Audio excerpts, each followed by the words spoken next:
an open discussion Okay, to and looking forward to the futures. Yeah. sure. Hmm. So Yeah. So how do we start? Maybe I'd like to start first. So thank you, Angela, for spending time with us as always, and given your roles across both the governance and operation of the IIRV. I'd like to talking about how you have been engaging with IIRV in practice, in a more practical terms, and when do you find yourself getting involved the most, whether it's operation, whether it is governance, or whether dealing with the donor, the HDACs, or Mm. on technical by stopping, Um, go ahead. so I think, as you know, Kathy, obviously, Kathy who is Tui, Yeah, so but three. we call her Kathy because there's so many Tui in Vietnam, so Yeah. so we call her Kathy.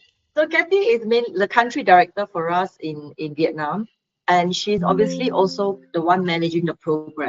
So as you know, Kathy is very competent and very experienced in donor programs. So I have a lot of comfort in knowing that she knows how to manage the program. I think what I come in is twofold. One part of it is strategic, and because I sit on the project steering committee, so Mm, every year we discuss about what is the plan and the deliverable for the year. Then we get the other concurrence from the other PSC members at the same time with GAC too. So then when that has been agreed on and we set the direction for the year, Kathy and her team mainly is the one that is actually running the show and kind of making sure that all the deliverables are met. What I come in throughout the year is actually more operational and approving the mm, contractors and the local partners that they're working with and like all these things. So usually that's when I come in. So let's say they are holding an event next month, then they mm, will have shortlisted a local partner.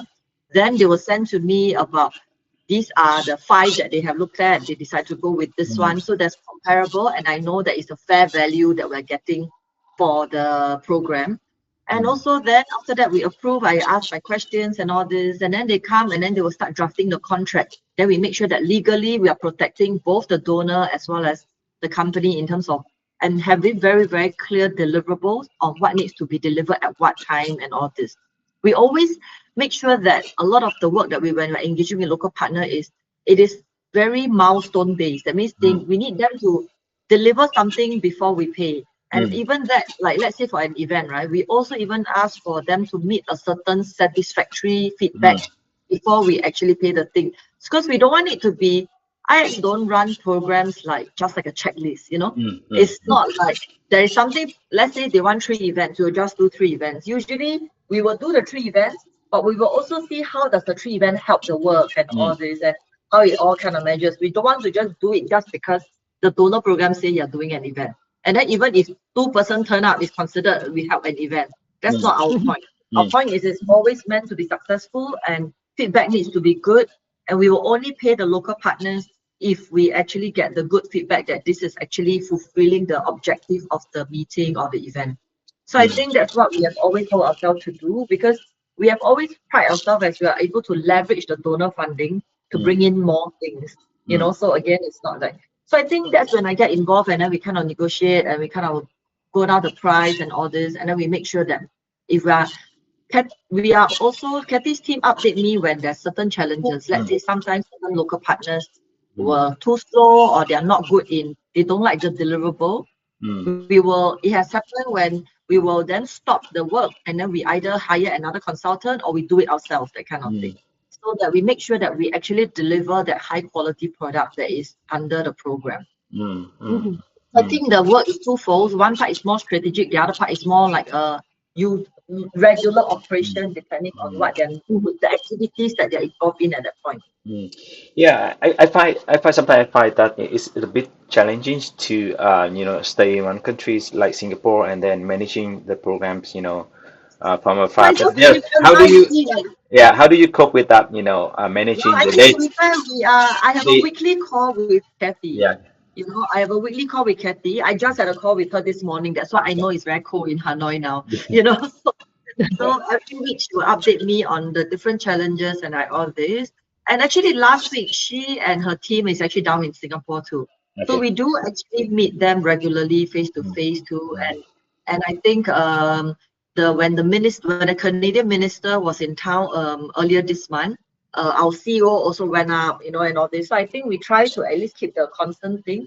So that's one. And then of course we apart from the regular meeting, there's also like emails and chat that we always try to monitor. And Kathy is a very experienced manager, both in terms of program as well as people Mm, management. mm, mm, I'm, I'm very comfortable with her taking the lead in trying to drive all this thing that's happening in the mm. country in itself.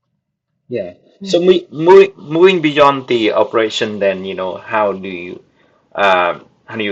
cope with the PSC role? I mean, how often do you meet with the PFC members, and then, what are what may be the governance structures of the PSCs, Yeah, and so I yeah, think I mean, to be fair, all of them are senior professionals in their own thing and all this. So we also try not to bother them so much in many ways. Each of them bring different things to the table, right? So yeah, one is a runs a local fund in Vietnam. mm, So then another one is sitting in the US where he brings in some of this perspective from a US MNC type of culture. And then the last one is actually academia. So mm, she's based in Canada and who's familiar with international development program and all this.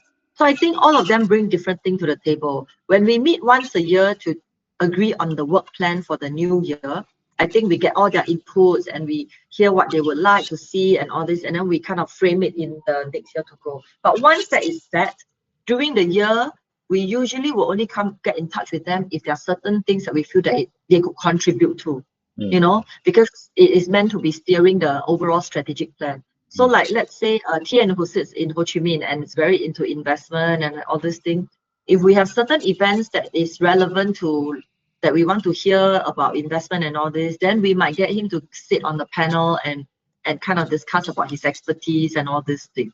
But it's not like we don't want to interrupt their life and bother them so much in terms of like talking about nitty-gritty thing, because I think between Kathy's team and headquarters in Singapore, I think everything has been very smooth in the last 2 years. mm. Mhm. Yeah. So I like to move on to about, away from the operation a bit, but, from your perspective, how does the IIRV theory of change actually play out in Vietnam? I mean, not, sometimes we can have very well designed, well aligned, beautiful TOCs on the paper, Yeah, but, it's quite hard to, implement and, achieve the yeah. expected impact, yeah. I would say yes. It is hard in certain way, but also not, because I think we have always IX has always been very um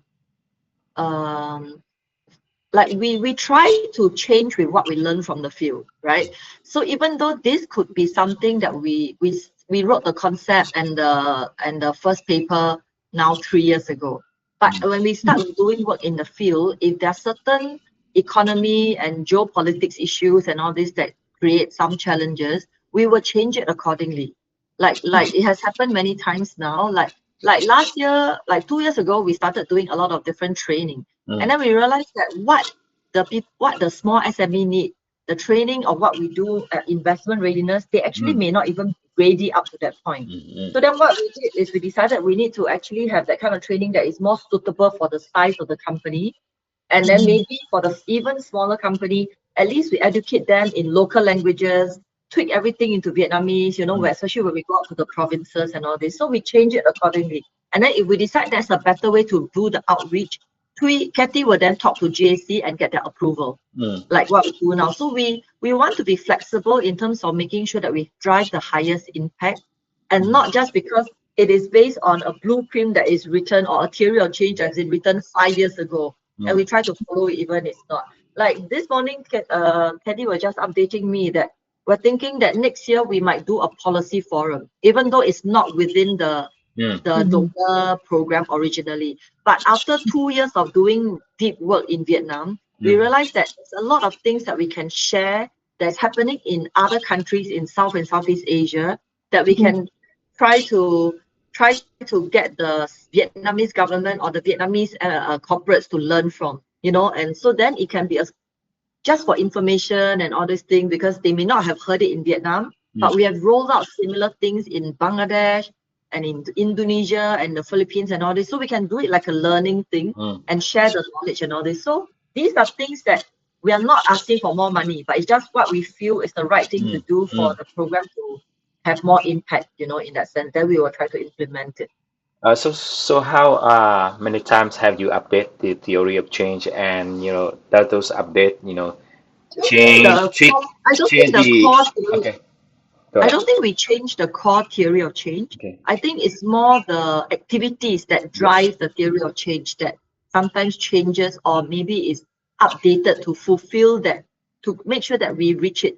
Because let's say we try to do the same type of training, but if after the first year we know that it's not that relevant for smaller companies, we don't want to keep wasting donor money by just keep doing that. That's when we kind of change it to a different way of outreach, or working with different types of local partners to reach it in that sense. Mm.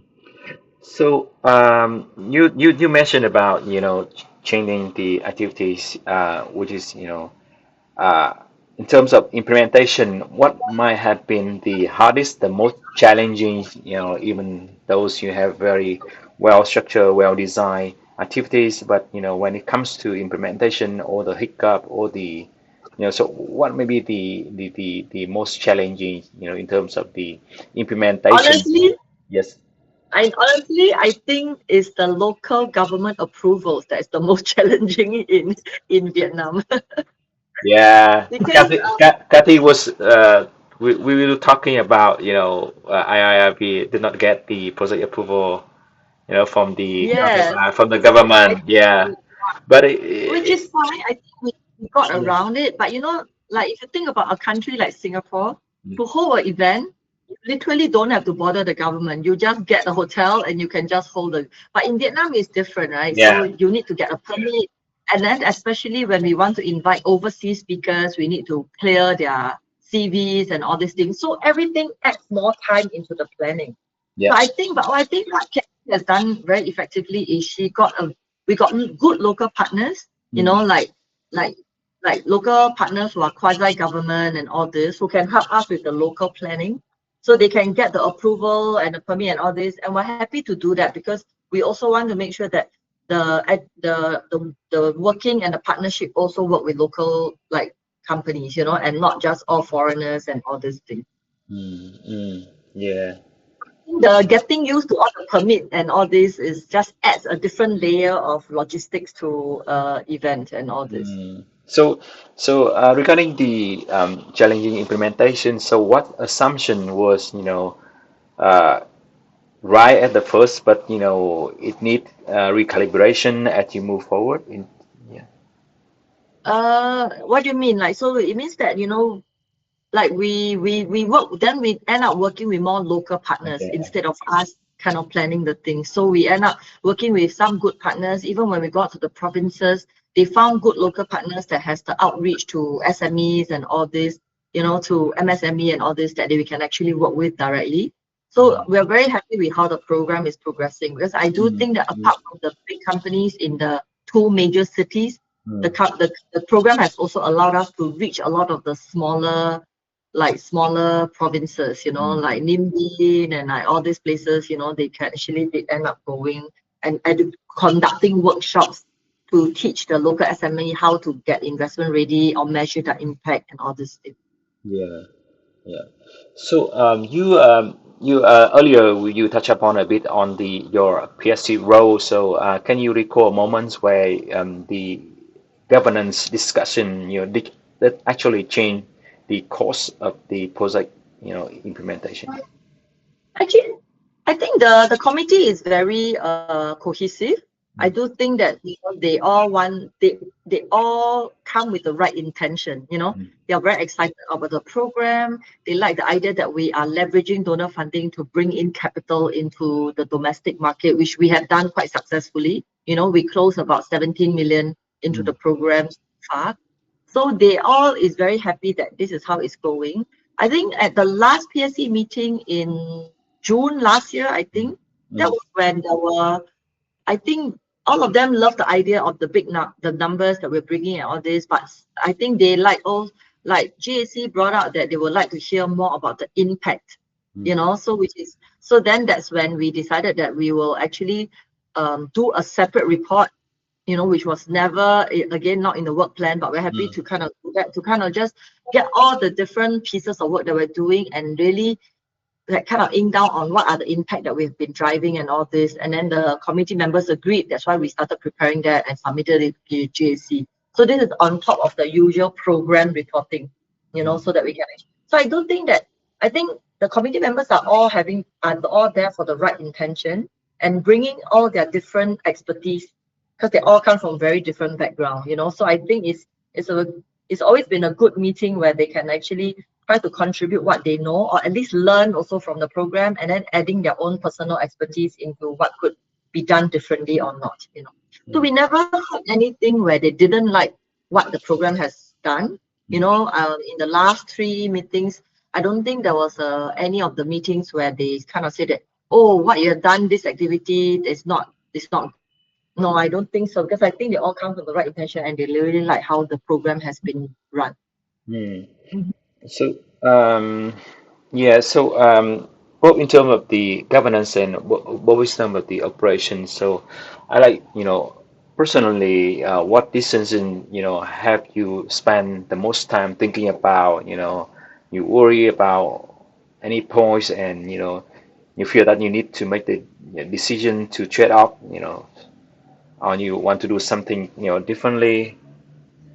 Actually, I think the last 1 year has been very smooth already, because I think Yeah. Kathy also got into the hang of things and the team is good. The team is strong, you know, Feng and Vanan and all these, they're all really good managers. I think in the beginning of the program is a bit more challenging because we're still getting used to how to operate effectively in Vietnam. But I think the first year was very much on just doing research and gap analysis, because we want to make sure that we are tailoring the right activities to target what we're really trying to achieve. So I think the first year is a lot on understanding how the landscape is in Vietnam, how the legal part, the regulatory part, and the local MEC. The second year, I think, was very much on really trying to roll out the program. Of course, we started with the big cities first. And then I think that was when we were quite successful in getting the big corporates and raising some funding for some entities that you see, you know. And then I think the last 2 years has been really much replicating some of the things that we know has worked, and then now going more into the provinces and the smaller towns, you know. So I do think that it has gotten definitely a lot smoother, also because the team is more familiar with the activities and all this. And I don't think there's any big challenges. The beginning part, yes, we're trying to figure out, okay, how do we deal with this? And if the program is not approved by the government, what do we do in order to make sure that we still do it and things like that. So So do you want to add? yeah, Yeah. let's move on the capital mobilization. I think that is the obvious central to the project. So at the governance level, what do you feel realistic, and what do you feel something outside to project control in terms of In terms of capital? you mean in terms of the capital mobilization part, is it? Yeah, So yeah, you yeah. see that we have actually successfully raised for two companies. One Mm-hmm. is the big one that is in our bond that is listed in the Singapore Stock Exchange. So they actually have a lot of external capital that came in. The other one is more a coffee MSME in Vietnam. You know, Yeah. DTech Coffee. Yeah. So that one we raised it among some funds who are Asia based, right? But Mm-hmm. I do think that the mobilization amount can be a lot larger. Mm. But I think some of the local MSME are actually not ready to take external capital, Mm-hmm. or they are actually not comfortable with some of the terms, because my team actually managed to actually receive term sheet for at least 2 or 3 more companies in Vietnam Mm. from funds and all this. But sometimes some of these companies are either family run or founder run and all this. They're not willing to give up share of their companies, right? So that's one. Mm-hmm. Or they don't like the terms that's being proposed by the investor, because they're not they don't want they don't like the high interest rate, for instance, or anything like that, because they think that they can get lower interest rate if they borrow domestically and all this. But then the flip side of it is they don't realize that some of these external investors has other things that can help them to grow too, you know, because some of them has a network, they have a strong network that can help to expand overseas market and all these things that you cannot get from a local bank borrowing, you know, in that sense. Because we have let's say we have an Indonesian company, there's a chocolate company, and they were very successful. We helped them since they were very small. But then now, in the last year, they actually managed to merge with a European coffee company now to form a bigger group. So then now they can start selling her chocolates to Europe, you know, and all this thing, right? But you must be first willing to accept external capital and see what this partnership can bring to you. So I think many of the smaller Vietnamese companies are still very possessive of their own company. You know, they are very careful about who they bring on board and all this, even though they want the capital to grow, but they're not willing to accept external capital. So these are some things that I feel like it's a bit out of our control, because you can show them that, yes, this fund is willing to give you this amount of money, but these are the terms.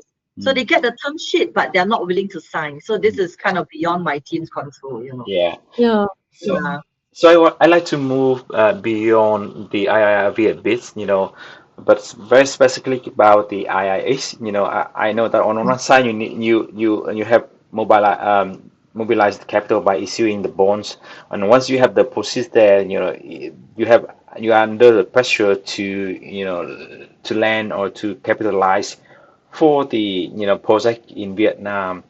Yeah. Then sometimes the project, you know, as you said, they did not accept because the term sheet is too much for them and too expensive for them. So, you know, how do you deal with that, you know, pressure on one So we side? try to, I mean, to be Yeah, fair, we are like the matchmaker, right? You know, yeah, as you are matchmaker. So you have to try to tell one side that whether you think this is reasonable, and then you try to negotiate with the other side whether you think this is common and all this, and then you hope that they will like each other enough to accept the deal.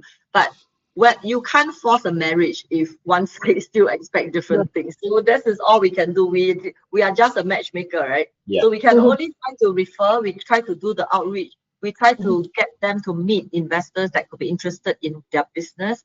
But ultimately, whether they agree on the terms or not, we can only try to negotiate and all this, but we cannot force them. Mm, Mhm. mm. Yeah.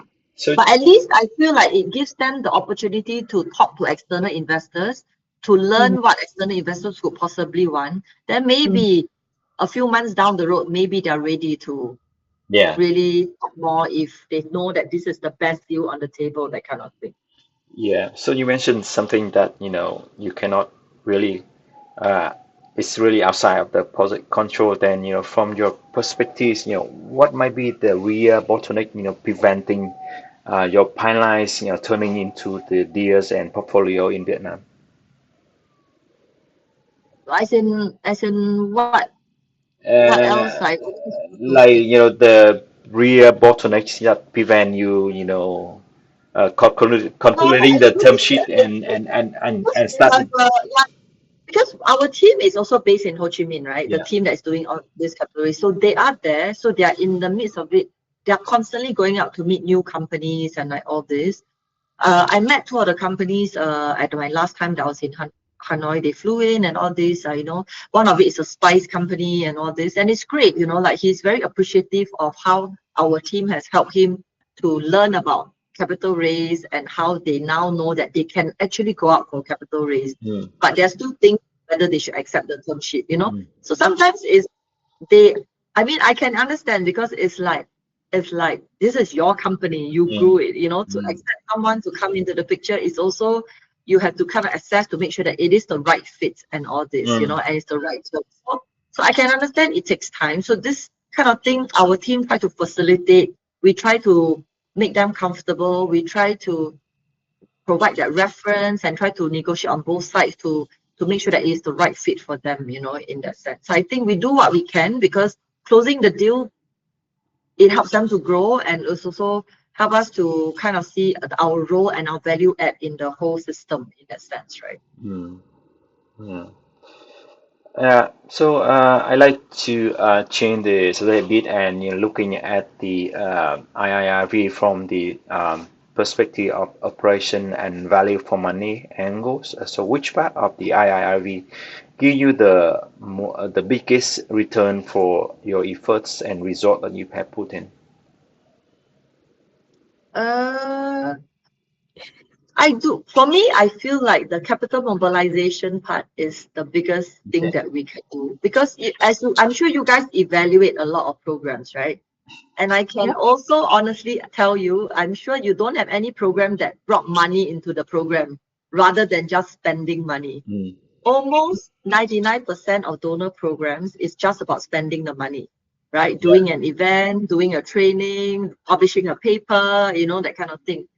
I think what is the difference in what IX does is we use this money and we try to bring in more money Mm. and ideally private sector money, which is what we have done very successfully because, like, like in terms of say EVN, we brought in $10 million for them out of our bond. Mm. So for me, 10 million alone that we brought into the market for in Vietnam is already more than 5 years of the program funding. Mm. Like the program funding in itself is less than what we brought in right in the first year. Actually, EVN still reach out to us and they want to still work with us for the next bond and like all this thing. So Mm. we are looking at whether we still can help them to raise the next round and like all this thing, right? So I feel like that for me is the most, I guess, the biggest value add, I think, because we really leveraging on donor funding and try to bring new money into the picture. Whereas I think many donor programs don't do that. It's Mm. all about just spending the money. Yeah. Yeah. So Mm. I like to go a little bit deeper in that sense. How do you deal with that? On one side, the donor says that, oh, IIX, take our donor money and, for IIX, own landing operation, while the investee, they may find that, oh, the IIX, they may approach us with some kind of hostile, acquisition. So, how do you deal with that? How you overcome the Mm, challenges, you get my point. no, actually. So I think, like, I would like to say, like even the bond that what we're talking about for EVN, Yeah. the money the money didn't come to us. The money came from investors, and then it goes to EVN and a portfolio of impact enterprises. Mm. It is not IIX who's lending the money. The money actually came from our group of investors, Yeah. and in the bond case, the investors are American investors Mm. and European investors and Australian investors and the like. So these are money that they bought the bond, and then from the proceeds we loan out to all these impact companies, Mm. and EVN happened to be one of them. Mm. So it's not about IIX product in itself. We structure it. We are the portfolio manager, Mm. but we are not the people who come out with the money. We didn't use GAC money to loan. Mm. That is not what we did.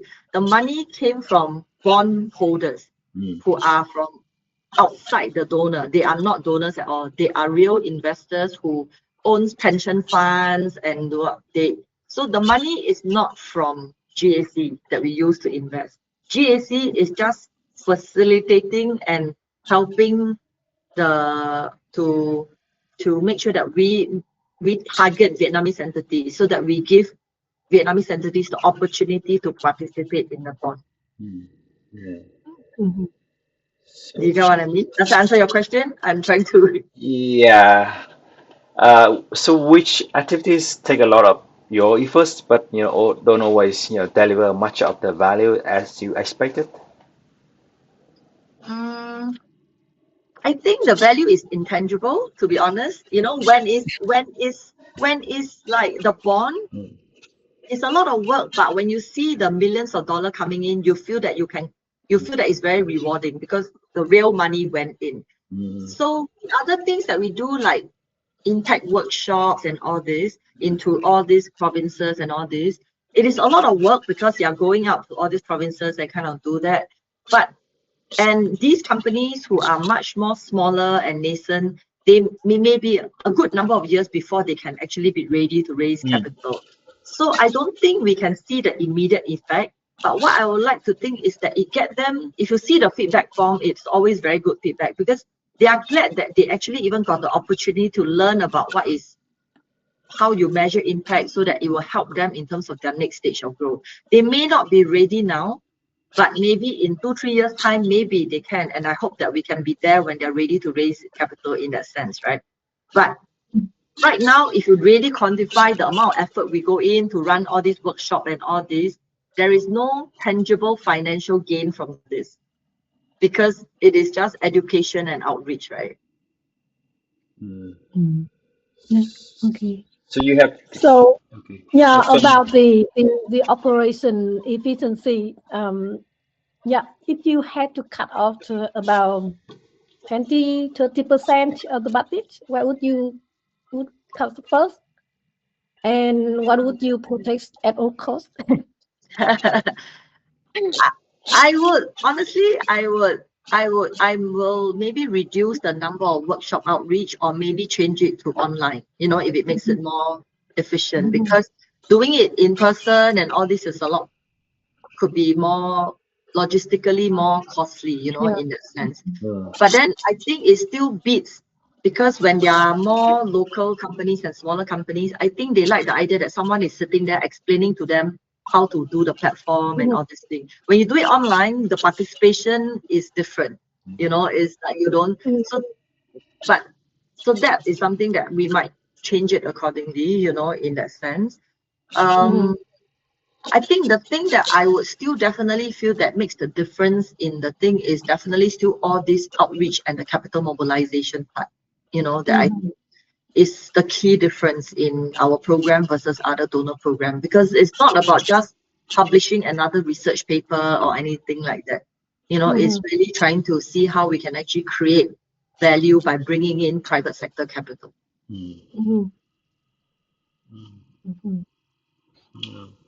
So, so moving to the final section, Yeah. sustainability and looking ahead. What do you think going keep going on after IRV in Well, Vietnam? I think there is still a lot of potential for the kind of work that we're doing. I think, like you said, some of these smaller companies, maybe now they're not ready, but maybe in 1-2 years they might be. And we hope that we still will have the opportunity to work with them to help them to grow, whether. So I do think there is a lot of value to try to see how much longer we can actually go with this, even though it ends in a year technically, there's 1 more year to go for the program. But I do think that different parts of this, there's still a lot of value in how it can do. And I think there are some of these bigger corporates that we can try to fold into different loan structure and all these things to try to drive capital into the picture. So I do think that there's still long way to go. And Vietnam is a growing economy. Your country is really growing. There's a lot of SME that's growing and all this. Yeah. It'd be good to see how we can actually bring in interesting way of helping them to raise capital rather than just reaching out to take home or anything like that. It's just looking at different ways of leveraging and bringing in external funding that they otherwise might not get within Vietnam itself. And because our forte is really also making sure that if you are impact driven and you're woman focused and all this, we don't want you, we want to prioritize you and make sure that you get the right opportunity. So Katie said that even if IIRV didn't will not continue in the future, the IX will still keep presence in Vietnam. Yeah, we So definitely hope so. We hope that we have other partners and all this can continue to help to grow the team, in that sense, right? To do different type of work. So how do you assess the preferentials or the conditionalities of the IIX financial instrument in comparison with other available, instrument in the markets? From, for In the example, market yeah, from the in Vietnam in the or in the Vietnam, market in the Vietnam. in Yeah. Vietnam. I dare say I don't think there are similar instrument in Vietnam. We would love to see similar instrument in Vietnam. Mm, We went to speak with the stock exchange of Vietnam and all this. They mm, are not ready to think about orange bond or sustainability bond and all this. I think they made it quite clear that they are starting to look at green bonds. I mm, think there are quite a few green bonds and all this that is in the market. mm, But I think for social bond, they are still not quite ready, which is why we would think that it would be helpful next year to try to run some of these policy forum and that kind of thing. Because we now are quite successful in doing this with the Indonesian government. mm, So the Indonesian government is even changing the stock exchange listing manual mm, to cater for this kind of bond listing. mm. But the Vietnamese stock exchange is a bit more conservative, I would say. Yeah. So they want to be more careful in how they roll this out, and they're not that open to seeing how they can help the companies to do this first, you know. Mm, So I think what would be good is to, if we can do more, I would like to see how we can start conversation with the local regulators, mm, you know, to see how we can help them to understand what this kind of innovative products can do for the domestic market. mm. You know, what we have done successfully in other countries, how we can help Vietnam to do the same so that we can bring in more international capital into the country for the local SMEs. Yeah. So what might be the most challenging, policies, barriers that you have in your mind, whether it's top three or I number one, personally, I think or if the Ministry of Finance yeah, can come in and say that they want to push this, that will make a big difference. yeah, Because that's the difference in yeah, Singapore, right? Because the Singapore government wants to push green and social bond. So what they do now is they give subsidies. So mm, if you are doing a green or social bond, mm, they help pay off some of the costs for certifying these kind of yeah, bonds. yeah. So if the Vietnamese government ever would do something like that, I think it will help to stimulate a lot of this kind of work, you know. Mm. So in terms of, what policies in Vietnam would you bring to the table when you go to meet the Ministry of Finance or the Stock Exchange or the No, Securities Commission? Yeah. to openly embrace climate and social bond. Okay.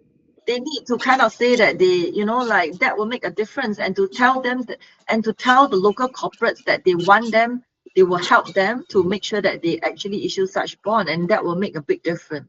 Okay. Yeah. Yeah.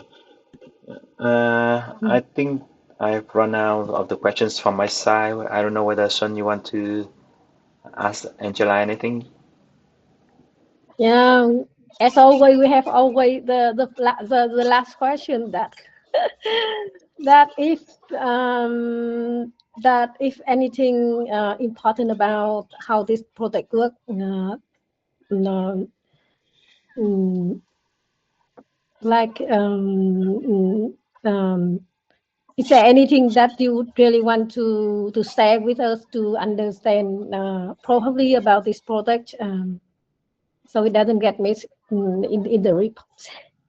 No, I think my point is more like we are very happy with how the program has worked out so far. Mm, And I do Mhm, think that even though it may not be just real financial return, but there's actually a lot of intangible return that we see from all the feedback that we heard from the enterprise we work with and all this thing, how they're very appreciative of the fact that now they can actually learn how to do capital raise and all this thing. mm, And I do think that good there is more we can actually do, you know, into other parts of Vietnam, or outreach to other type of companies and all this, you know. With more funding, we can do more of this kind of outreach, you know. So I do think that there are more that can be done, you know, mhm, if there is the right investment in the right areas. And of course, the flip side, also getting the local banks and the Ministry of Finance and the stock exchange to all come in, because I think all this makes a collective effort, you know.